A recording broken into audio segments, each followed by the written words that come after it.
Your Holiness, thank you very, very much for joining us, sparing all the time at this really difficult juncture. But I want to be the first publicly to wish you a very, very happy 85th birthday just coming up. Thank you, yes. How do you plan to celebrate?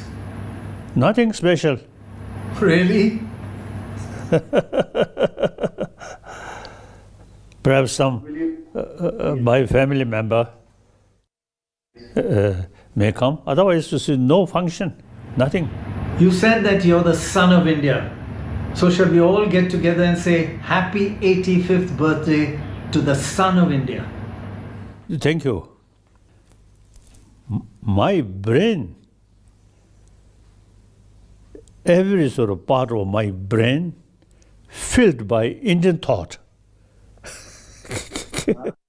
Buddhist thought, that's Indian tradition. No? Then this physical, this body survived with India's dal and India's rice, India's chapati. So therefore, mentally, physically, from both viewpoints, I'm son of India. And then I really feel proud. And the roots of your Indianness go way back in history and in tradition, right? You see, the 8th century, Tibetan emperor invited one Nalendra scholar, Rakshita, 8th century. He, great scholar, his writing still we use, study. He great logician and Madhyamika philosopher. Philosophy, very sophisticated philosophy, and he great logician. So Nalanda tradition, so even Buddha himself, you see, stated, "Oh, my follower, you should not accept my teaching out of faith, but rather thorough investigation and analyze." So Buddha, as one great master of India, so he utilized 1,000-year-old India's tradition. Is a logical approach. So the 8th century, the one Nalanda master, Rakshita, he invited by Tibetan emperor, then he introduced Buddhism according to Nalanda tradition. So we extensively use logic. So as a student of logic, so even Buddha's own word, we never say yes, yes. We always raise question, why? What the reason? What the reason? So it is very, very useful, very useful. Trying to understand karma. This year, 2020, there's been earthquakes, there have been cyclones, and there's this terrible pandemic virus. Is there something such as collective karma, or all individual karmas coming together? Oh yes, group of people's some negative karma, then also you see affect their life or event. But since karma, our own creation, so ultimately we have the ability or opportunity to change karma. I think some lazy people, you see, they without their much effort, they just say karma, karma, karma. That I think they some lazy people. So how does one change one's negative karma? How do you convert a negative karma into a positive karma? Is that possible? Now, for example, some negative karma due to anger or due to violence, then try to increase compassion, forgiveness, and also you see practice as much as you can. That karma reduce the negative karma, because you see this karma is action of emotion. So negative emotions, some action or karma created by negative emotion, more positive emotion now increase or stronger than negative emotion. I mean karma due to negative emotion eventually you see no longer produce result. Now there are, I think, different level. Some deeper level karmic sort of effect difficult to change. Some the grosser level karmic, although you already committed that, but you see through practice of karuna, through practice of the patita samupant, you see these karma, these sort of what's the karma can reduce or can eliminate. You've always said that women leaders across the world are better than male leaders. Female leaders are better. In fact, in this pandemic, women leaders have tackled the crisis much better. They've got the better of the coronavirus. So what's the reason? Why do you say women leaders are better? Is it because of compassion? Compassion meaning karuna? Or is it something else? Look, history, all heroes. Hero means, you see, also they killing more people. So most of hero are male. Now, according to some scientists, the female physical condition, you see, more sort of nature of pay, sort of also loving kindness to other. Firstly, our mother, female. My own case, my father, very short temper. Few occasions I got some sort of what's the some punishment like that. You see, he found pork. My father, while he enjoyed pork, and some oil he used to put his mustache. And then sometimes I sit beside him, hoping some piece of pork. And then sometimes I, you see, pull his sort of the mustache, and then he sometimes. But my mother, you see, never showing angry face.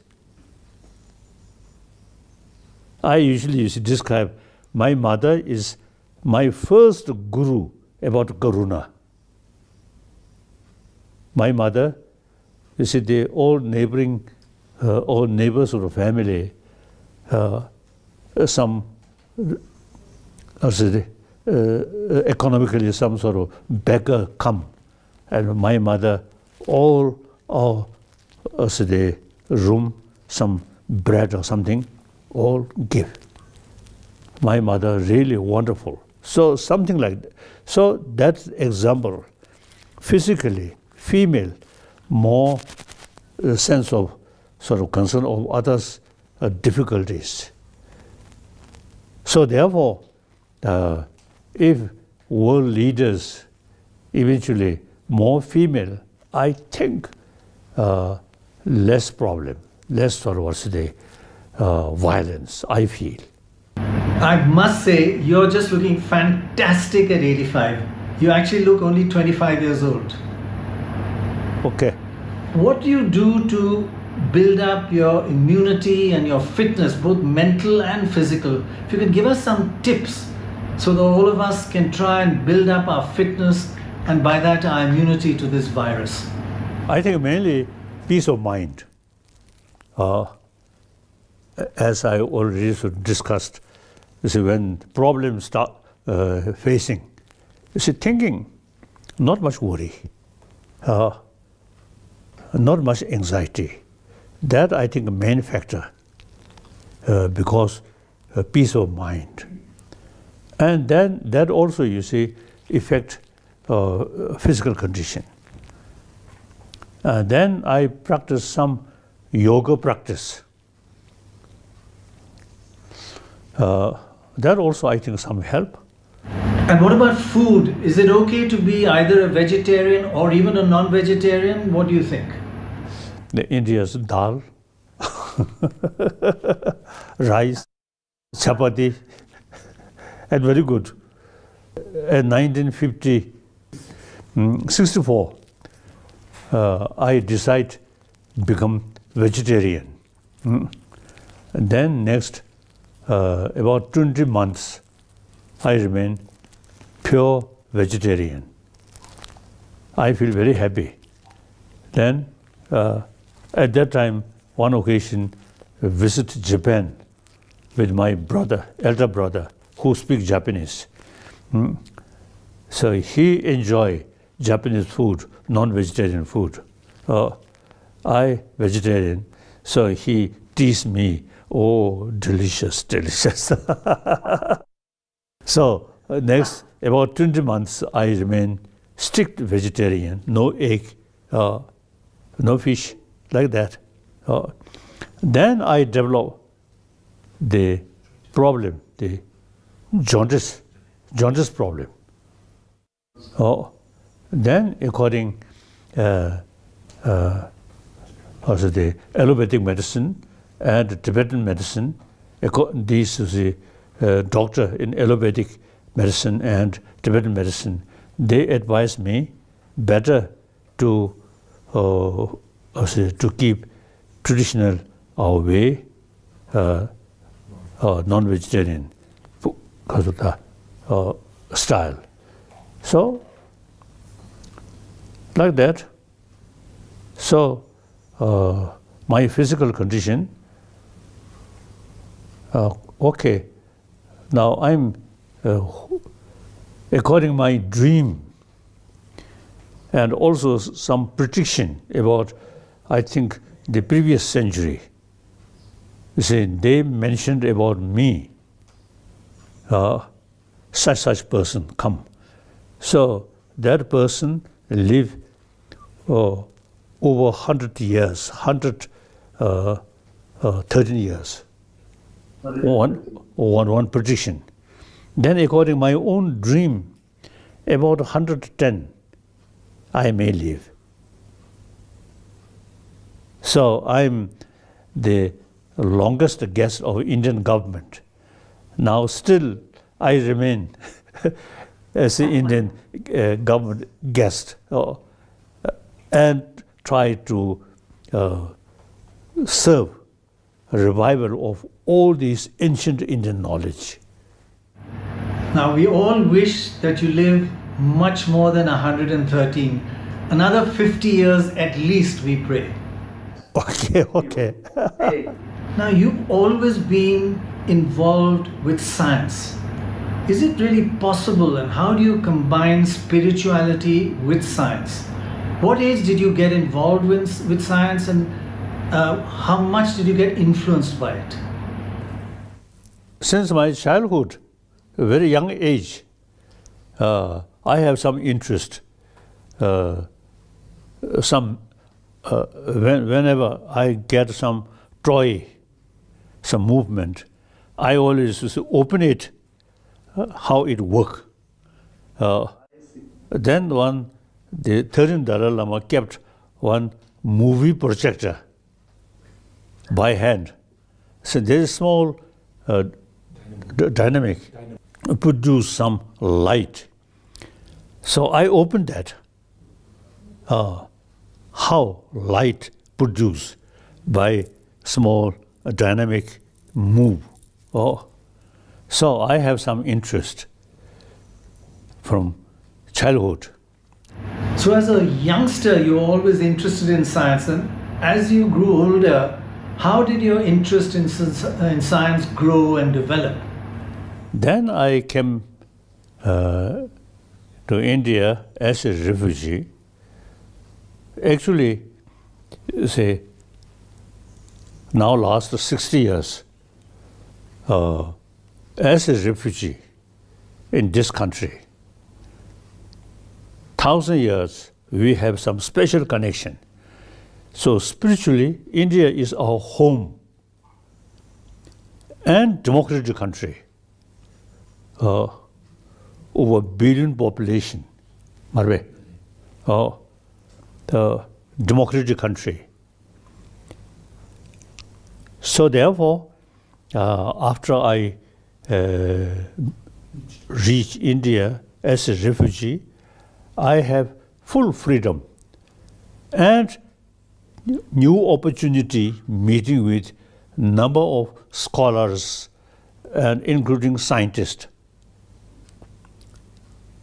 Then, see, I have sort of many occasions discussion with scientists. Right. Since our sort of concept always reasoning. So therefore, the scientists, they also showing genuine interest to learn from our knowledge. Because you see, knowledge tradition, always investigation. The scientists also, you see, investigate. Now, is there a difference between the brain and the mind? And can the brain and mind interact, one being scientific and the other being spiritual? Can there be a synthesis? Modern science, mainly material thing. Modern science till late 20th century, the scientists no idea about mind, about chit, only brain. Now later part of 20th century, some scientists now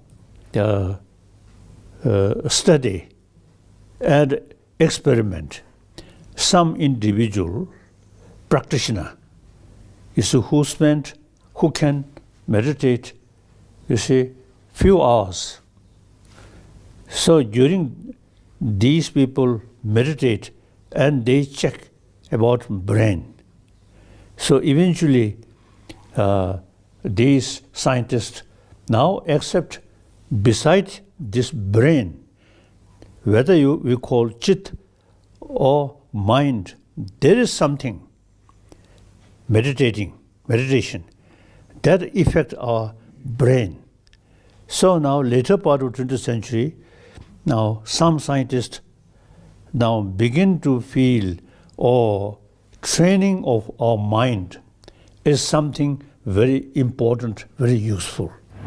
Who are some of the great scientists that you met and interact with it, and were they also interested in learning from you? Was it a two-way process? So now more and more scientists want to know about our mind. So, and then also you see the quantum physics. The one Indian scholar, Raja Ramana, perhaps you may know, Raja Ramana, he once told me the quantum physics in the West, something new. In this country, over 2,000 years already developed quantum physics. It is very true. So, many occasions, discussion with about quantum physics. So sometimes, the scientist, quantum physicist, when they explain, and I show with respect and pretend to me, their explanation about quantum physics pretended as a new, so I sincerely listen. But in my mind, I feel I know better. Now, in the relationship between science and spirituality, is there any way to learn from the combination on how to control our emotions? So therefore, now quantum physics, you see, when they explain quantum physics, differences, appearance, and reality, all destructive emotions such as anger, fear, attachment, all these based on appearances. So the antidote of that, don't care about appearances, but go deeper level. That's exactly Nalendra Master's thinking that way. All destructive emotion is, you see, on superficial appearances. Things are more or less independently exist there. But you see, if we investigate deeper level, then nothing exists as appears. So now here, you see, that's the Buddhist philosophy, shunyata, emptiness.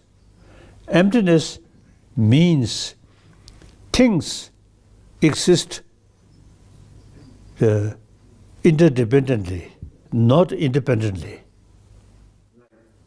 So when emotion, you see, come, destructive emotion come, appears something independent, absolute, then anger, all these things happen. The positive emotion, such as compassion, karuna, not based on appearances, but deeper level, as a sentient being, they want happiness, do not want suffering. From that understanding, develop sense of concern. That is based on reason. All destructive emotions such as anger, fear, no proper basis. If you investigate, then not much sort of, what's the base, all mental exaggeration, like that. So that's the Nalendra tradition, or Buddhist sort of, what's the how to tackle our emotion. So the core of Tibetan Buddhism is the Nalanda tradition, which has now lasted almost 1,000 years. How have you managed to preserve it for this huge length of time? Then Tibetan culture, I noticed since 8th century, as I mentioned, Shanda Rakshita, he introduced Nalendra tradition. So over 1,000 years, we kept all these tradition. The way to keep these tradition, not just a temple or some statue, but you see, study. Myself, since 6-7 years old, I started to memorize these root text. Then each word, according commentary, explain and study. Then we use dialect debate. So our knowledge is quite deep. And most of the Nalendra tradition, Nalendra masters writing, actually our textbook, like that. So actually, Buddha's own word, which translated into Tibetan, I think mainly Pali and Sanskrit, about 100 volume. Then Nalendra masters writing, like Nagarjuna's sort of writing, Madhyamika Mulakarika, like that, and Madhyamika Avatara, like that. You see, these was writing by Indian master, Nalendra master, altogether about 200 volumes. So altogether 300 volumes. These are our texts. You see, the genuine sort of top scholars. So how does this Nalanda tradition differ from the tradition, different kind of Buddhism that's practiced in Southeast Asia? So therefore, preservation of Tibetan knowledge is the proper sort of preservation of Nalanda tradition. So Thailand, Burma, Thailand, Sri Lanka, Cambodia, Laos, these are the follower of Pali tradition. Wonderful. Then Nalanda tradition, Tibet, previously Tibet and Mongolia, and China also. But the Chinese, they prefer meditation. There's not much study. So Japanese Buddhists also, you see, they prefer meditation, not much pay attention for study. Whereas we, and also previously Mongolian, we at least 30, 40 years study. So now today, I think the Nalanda tradition is concerned, only we Tibetan kept this knowledge. So now you Indian have this sort of responsibility. Nalanda is an Indian institution, Indian sort of Buddhist tradition. So you should pay more attention. All these Indian tradition and further sort of develop a Nalanda tradition. And the Pali tradition is the basis of Buddha Dharma. Wonderful. But not much use logical approach. Then Sanskrit tradition, the Nalanda tradition, extensively use logical approach. So since 8th century, the Shanta Rakshita introduced us according to Nalanda tradition. So over 1,000 years, we Tibetan kept all these sort of knowledge. So I found very useful. Now in this current crisis, a lot of people are going to lose, God forbid, a family member or a friend, and there's going to be deep sorrow. How can one overcome this sorrow? How can we learn from? Have you ever faced deep sorrow in your life, and how did you overcome it? And how can we learn some lessons from that? Oh yes. When my mother passed away, some worry and some prayer. And then one person, one monk who also served 13th Dalai Lama, so he, from my childhood, I think age 3-year-old, since then that monk is taking care of me. Yes. So when that, in 1959, he also, you see, with me. Then I can't remember the year. When he passed away, I really feel very sad, and some tear comes, like that. But then, you see, these in such case, the India's the tradition of rebirth, reincarnation, rebirth. Beside this body, whether you call Atma or self, go. You see, not death does not mean so the end of everything. No. So just in simple terms, what can a person think about at a time of terrible tragedy? What thoughts can help them overcome that moment of tragedy? According to theistic religion, then think God. God created that way. We Indian, the non-theistic religion, such as Sankhya philosophy and Buddhist philosophy, and many Indian believe karma and rebirth. So, you see, think if this life that some of your friend passed away, that soul still remain on this planet and rebirth, and there is possibility to recognize each other. Right. Death is not something permanent end.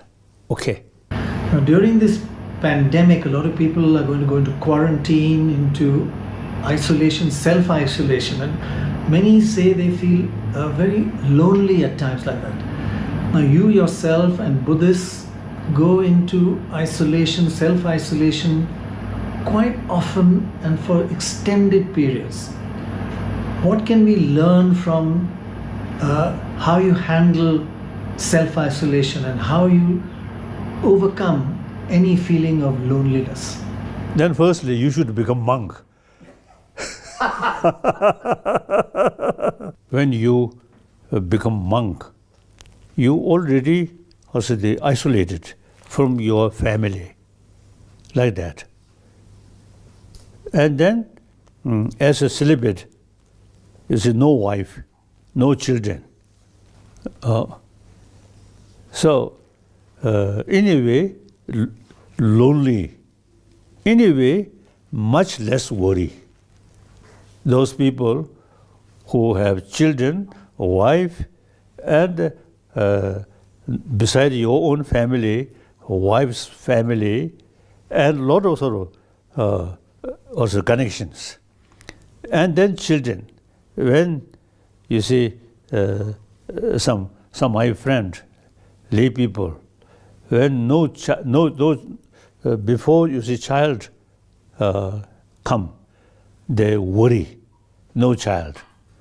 When one child, second, third, then too many. So you see, when I saw that, then I feel, oh, monkhood, celibate, oh, very good. So when you're in self-isolation for extended periods, how do you handle it? It's not easy. What are the methods you use to handle being totally isolated? According Indian psychology, 5 senses of organs. Beside that, chit, 6th mind. The materialistic life, only the sense of organs, eye consciousness, ear consciousness, so on. We, chit, 6th consciousness. So, when you should also say meditation means not using senses of organs, but 6th mind. Firstly, you see, you try to experience the pureness of 6th mind. When you concentrate on it, few seconds, gradually few minutes, then some my friend, they can remain in 6th mind about 3-4 hours. So that is meditation. We, you see, not follow senses of organs, but 6th mind, pure, clear. And then once you gain some experience, some kind of stand still about 6th mind, then try to utilize the sharpness of that 6th mind. That we call vipassana, or vipassana, analytical meditation. That's very, very powerful to investigate. Now here, investigate about karuna, investigate about shunyata, anatma theory, sometimes atma theory. Very useful. So then you really feel deeper satisfaction. Your Holiness, across the world right now, there's a lot of fear, widespread fear, fear of death, fear of losing a family member, a friend. They're calling it the fear of fear. In your life, have you ever faced fear head on? And how have you overcome that fear? Oh, certainly. In my life, there's some occasion, really, very, very, a lot of fear. One, I think, one particular thing, 1959, 17th March, the 10th March, the entire, you see, Lhasa people, you see, against the Chinese sort of behavior. And then, you see, the next 1 week, I try my best to cool down. One side, the Tibetan, I told them, be peaceful, careful. And other hand, the Chinese also, you see, should not use military forces. I try my best, then fail, nothing happened. Meanwhile, you see, the Norpulinga, where I live, in summertime. So every night, a lot of troop movement, Chinese troop movement. So then, Chinese, I also wrote some letter, but Chinese attitude becoming more sort of harder, and seems to see they determined to suppress. So then, 17th, 59, March 17th, then I thought, and also including, as we have the tradition, some consultation with state oracle, and some mysterious sort of way to investigation. So then, 17th morning, the state oracle also, now time come, leave. Then, that very night, I escaped from Norpulinga. So then, with the feeling, whether I will see next day or not. They rode very close with Chinese military garrison, military, regiment. Yeah. So when I on horse, you see they moving without any flesh. The other side of the river, I see Chinese police or Chinese military. So very much sort of afraid. And then the whole night we move. Then next day, sunshine, then I feel now okay. That is a terrible, terrible fear to have gone through as a youngster. Since then, as you've grown up through the years, what more have you learnt about fear and how to handle it? That's really a very, very sort of fear, much fear. But then, usually, you see, before decision take, sometimes I have very much anxiety. Then discuss, and also you see discuss with state oracle, and some other way to investigation. And once we decided, then no hesitation, no fear, just go like that. So during these, you see, fearful days, life, they firstly think, what's the wider way. Then, once you decide the decision, then no hesitate, go. So now people, I think usually, you see, when things become serious, we must utilize human brain because of maximum way.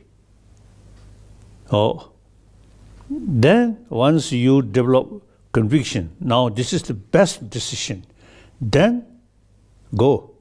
And now difficult situation, you say, I think 8th century, I think around 8th century, one great Indian Pandit, Shanta Rakshita, the Shantadeva, you see, mentioned, when you face some problem, then analyze the problem. If there is a way to overcome that problem, then no need to worry. Make effort. If you see this problem, no way to overcome, then no use too much worry. It is very practical, very practical. Your Holiness, in your life, have you ever faced a choice between peace and happiness? And which one would you choose, peace or happiness? Peace is the basis of happiness. So peace, I think external peace and mainly mental peace. That is the basis of happiness, joyfulness, no worry, no anxiety. Your Holiness, at a time like this, people are going through turmoil. How would you advise people to find ways to restore and to hold on to their equilibrium? My commitment is try to promote human compassion. That's the basis. And oneness of 7 billion human beings. The many problems which come with too much emphasis, different nation, different religion, different continent. Now that old thinking, now we have to think oneness of 7 billion human beings. All human beings are our brothers, sisters. So no basis of killing each other. So ancient time, the feudal system, then kings or queens and their own land. So you see the separation there. Now that today's, now firstly, the global economy, no national boundary, and climate condition, ecology, also no national boundary. So now we have to think according to today's reality. then no use to kill each other. We have to work together. Ancient time, one king, one queen, one religious leaders, then it's a feudal system. You see, there is sort of clear basis, our country and their country, and fight. Actually, war, killing, war is part of feudal system. Now we are a democratic country, whole world, democratic way. So each soldier, if we ask, do you willing to die for your country? I think soldier, I don't think. Only order. Otherwise, you see, each soldier, I think they want to peace. So one leader give order. So this feudal system. So I suppose to have peace of mind, you need to have peace around you. No wars, no violence, no inter-religious battles, no inter-caste problems. You need peace around you. Is that right? I think the lay people and the celibate monk, you see, during Buddha's time or before that also, you see, we live side by side. And then important is we should be more compassionate human being, and we should, you should pay much attention, my land, their land, my economy, their economy. Now that's because of the old thinking. Now we should think we 7 billion human beings, we same as I mentioned earlier. I think India, you see, about 1 billion human beings, and India, South India, West India, North India, Central India, East India, different language, different script. But we live as an Indian Union, live happily. I think we already have the experience. Differences are secondary. We are part of Indian Union. So I think wonderful. So karuna or compassion is the core of your beliefs. How would you explain to all of us what are the benefits of compassion? On this planet, limitless sentient being, each one want happy. Each one try to avoid suffering. So every sentient being have a right to overcome suffering. Yet a lot of suffering. So thinking that you develop sense of concern about their well-being.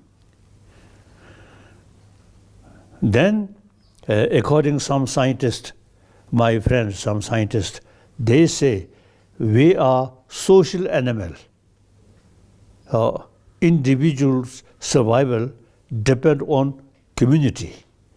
So even animal, those social animal, is from the beginning, from their life, it's a sense of community, concern of their community there.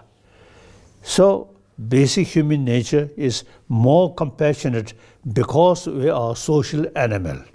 It is very true. So the community is the basis of your own happy life or your own life. So therefore, you see, a sense of concern of others is actually the wiser sort of thinking about your own interest, or carrying your own interest, the basis of your life, basis of your successful, depend on other. So taking care about other. So karuna, taking care about other, is in a way, I think, best way of practice or implement of selfish. Your own interest, taking care about other. So my own experience of practice, I am practitioner of altruism, bodhicitta, altruism. So entire sort of sentient being, and particularly entire human being, is actually our brothers, sisters. So this thinking, whenever I met, I feel, oh, they are brothers, sisters. You see, no feeling of, how to say, division. So very close. So I think you may notice, you see, my picture, meeting with people, always smile. I feel they are my brothers, sisters. I'm one of them. This, you see, as a result of my practice of karuna, like that. And all other religions, you see, all carry same message of karuna, message of love. So, you see, that is the basis of religious harmony. In spite of different philosophy, all different religious tradition, the basic sort of their practice is love, loving kindness. Oh, about 20 years ago, you made a decision, a revolutionary decision to step aside from politics. Is that a complete, final and permanent decision? Regarding, you see, political matter, since 2001, I totally retired. Political sort of matter taken care by elected political leadership. So I have no political sort of responsibility. Not only myself, I formally sort of, declare or state in future Dalai Lama institution, even you see, to preserve, then no connection about political matter. After you gave up politics, how much has your life changed? Just tell us, what are your main core areas of focus at the moment? What now here is I'm a human being. My commitment, 4 commitments. Number 1 commitment, I'm a human being. I'm one of the 7 billion human beings. So basic human nature is, because of social animal, compassionate. So I'm trying to share others as much as possible. Our basic nature is more compassionate, and compassion is ultimate source of happiness or inner peace. So irrespective of whether believer or non-believer, you see, we are social animal, so we must pay more attention about karuna, about compassion. I am one of the 7 billion human beings. I am trying to promote human compassion. This is number 1 commitment. Number 2 commitment, religious harmony. After seeing India, I have full confidence religious harmony possible. In India, all major world religious tradition exist here. You see, an intellectual level, or some argument, some discussions. Basically, mutual respect, mutual learning. All major world religious tradition exist in this country. I never heard, like you see, Shia and Sunni complain. In other country, killing Shia and Sunni. The same follow of same, also the teacher, Muhammad. This country, all different religious traditions live together. So religious harmony is possible. India is the example. So my commitment, second commitment is try to promote religious harmony. Then third, I am Tibetan, so Tibetan people trust me. So my main concern is now ecology, Tibetan ecology.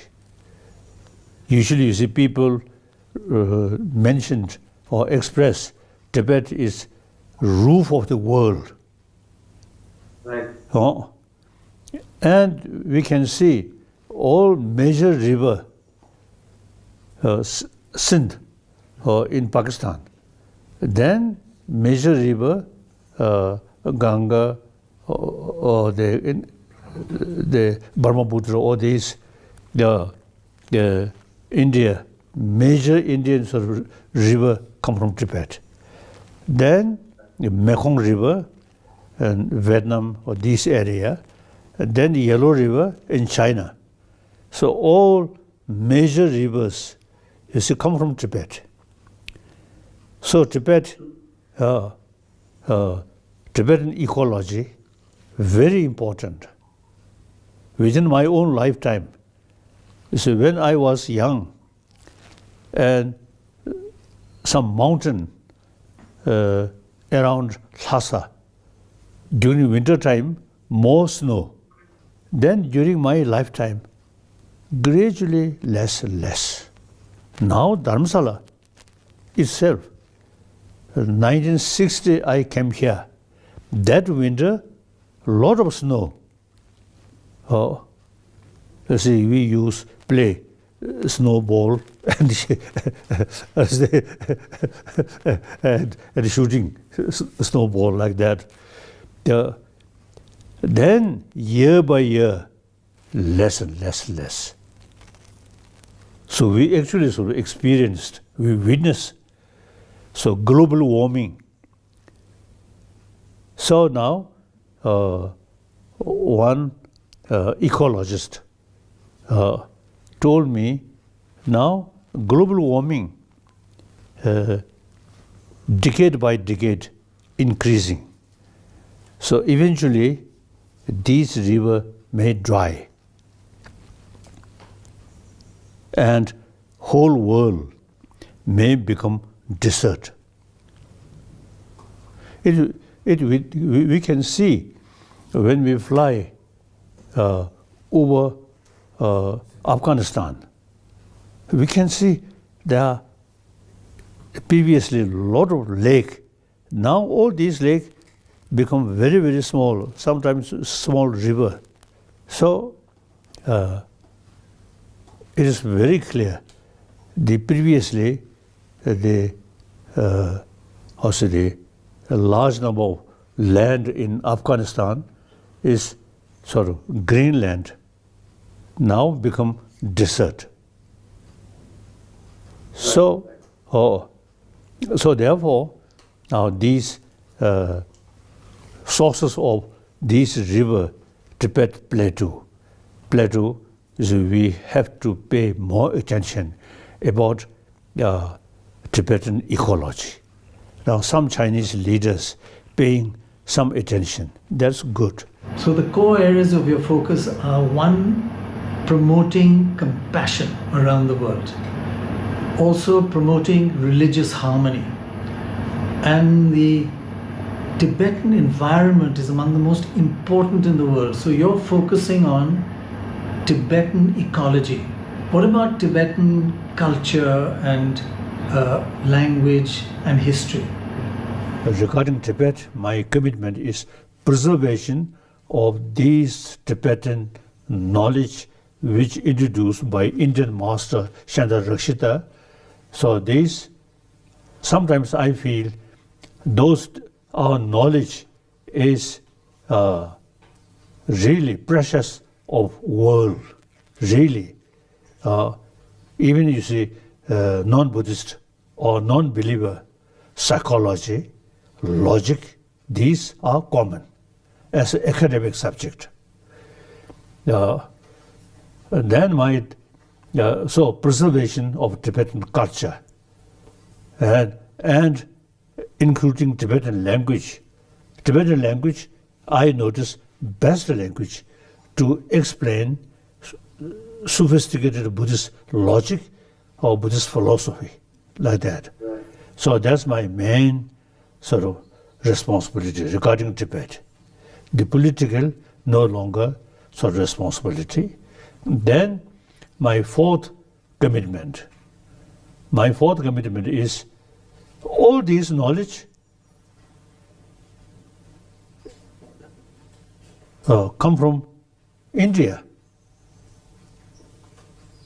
So ancient Indian sort of knowledge, wonderful. Modern India, not much pay attention. You too much sort of attention about Western materialistic life. And the very existing Indian sort of education system introduced by Britisher. So now Indian education should combine, beside modern education, mathematics, science, technology, wonderful. And beside that, in Indian education should include some ancient Indian knowledge about mind, about emotion, these things. I think according to the Indian tradition, secular way, not religious thing, secular way. The Indian education eventually should be combined education about mind, about inner world, education about material world.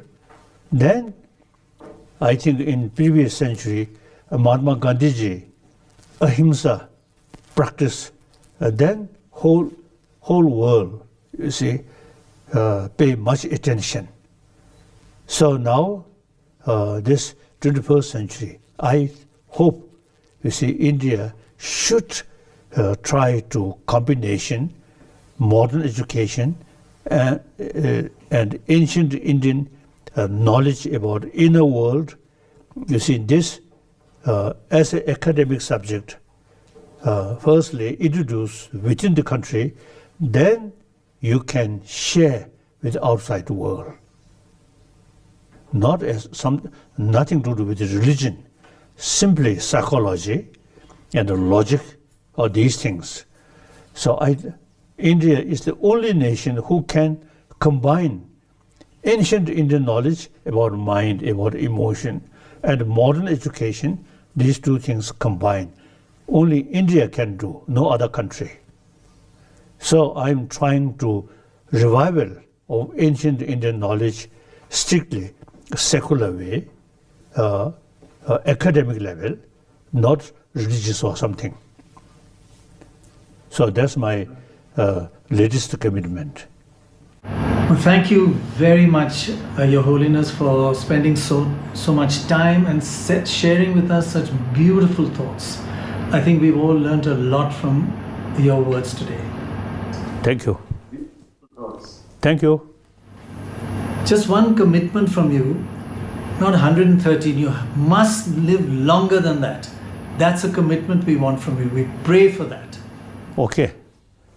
That, you see, depend on some sort of also the positive result, my effort. Then I feel more courage, live. So you Indian, my one commitment to revival of ancient Indian knowledge and combine modern education and ancient Indian knowledge. If you make more effort, constant effort, and give me satisfaction, that also one important factor. I have more determination. I must live. Yes, certainly we will do that, and thank you again so much for being with us, Your Holiness. Thank you. Thank you. Thank you. Thank you. Thank you.